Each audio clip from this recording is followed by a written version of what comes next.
Good morning, everyone. And yeah, the car broke, and it was not fun, as you saw in the video. It led me in the middle of the road, but good thing I was able to make it home.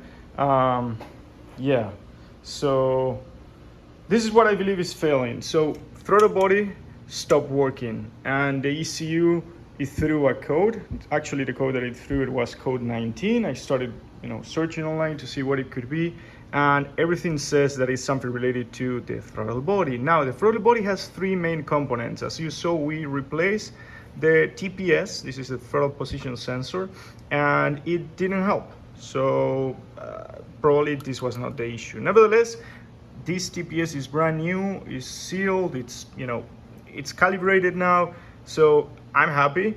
Let me show you the TPS that we were using before.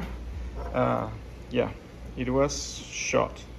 I tried to glue this thing to make it a little bit more durable, but for sure was not, very seal waterproof resistant. I mean, this thing was shot, so nevertheless I had to replace that one.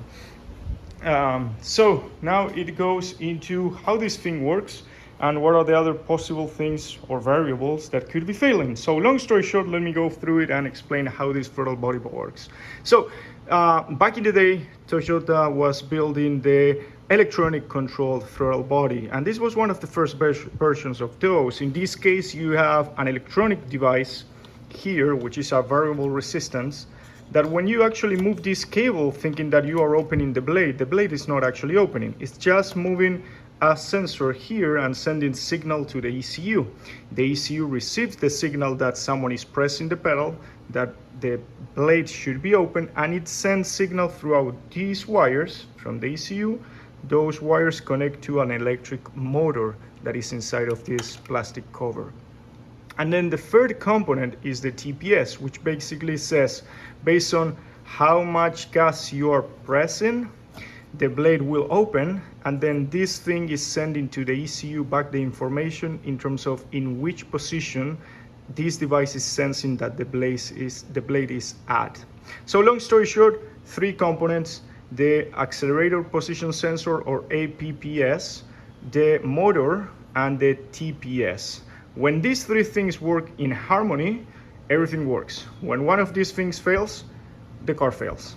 Good thing, as you may be thinking, how do you make it home, is that they had this safety device, which was something like this. So 80% of the throttle, you cannot move the blade, but the last 20%, you can actually move the blade. So basically I had a 20% throttle to get back home and have the car in the garage. So things that could be failing. I believe the motor is not failing because I do hear the motor moving. We already replaced the TPS. Now we are left with two things. One is the APPS, which I ordered one from Japan, but it's gonna take probably 15 days to arrive because this is an Aristo and this version was not exactly the same version of the Supra. Long story short, I cannot get this part in the States, so I ordered it from Japan. And the other thing that could be failing is the ECU. So these ECUs, they're well known that capacitors may go out, due to heat, due to age, due to wear.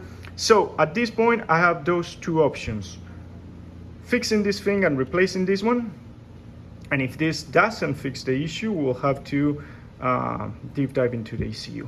So what are we gonna do now?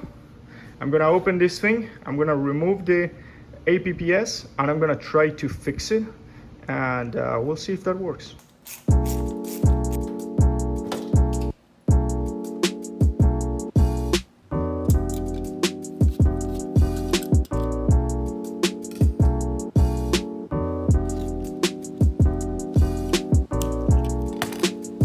Okay guys, so this is kind of it, and those are the connections that they typically break.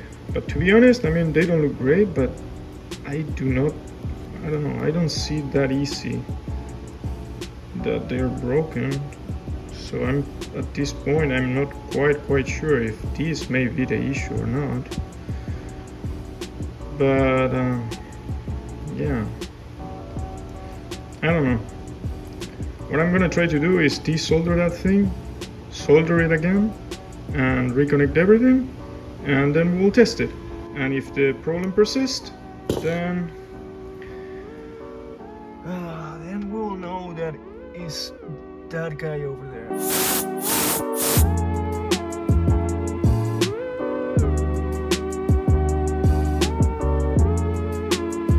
Okay, this is kind of what it is, and we're gonna give it like a light clean. We're using this master flow sensor thing. Gonna let it dry. I'm gonna glue this thing back, and we keep moving. So 24 hours later, and we do have our APPS kind of done. As you can see, we JD weld this thing, so there's no water getting in, and now it's time to put this bad boy back in the car and see if this thing actually fixes our issue.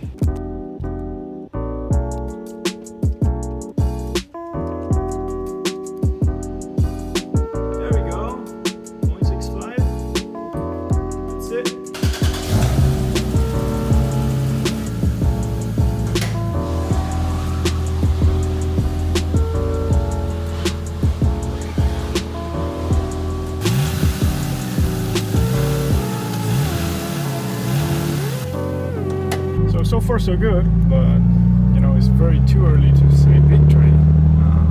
You know, unfortunately this thing was going on and off, so I guess we'll have to drive for a while and see if the throttle stops responding, and then, you know, if we get again an engine light on,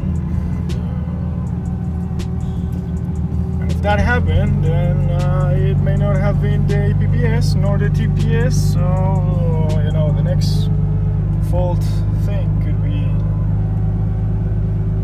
the ECU, which I hope is not, because it's another thing to try to sort. So, but we'll see. Keep you guys posted.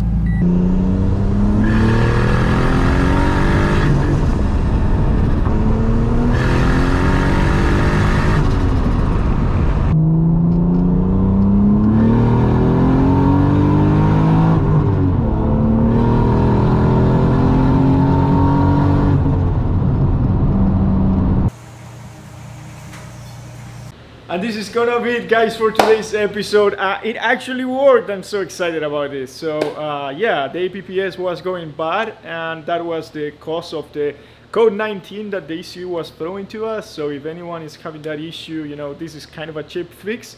I'm gonna eventually install the part that I already ordered, the Japanese one that is coming. I don't know when, but nevertheless, I really wanted to drive the car this weekend, and I'm happy I'm gonna be able to do so. So if you enjoyed the video, stay tuned for more content. Peace out.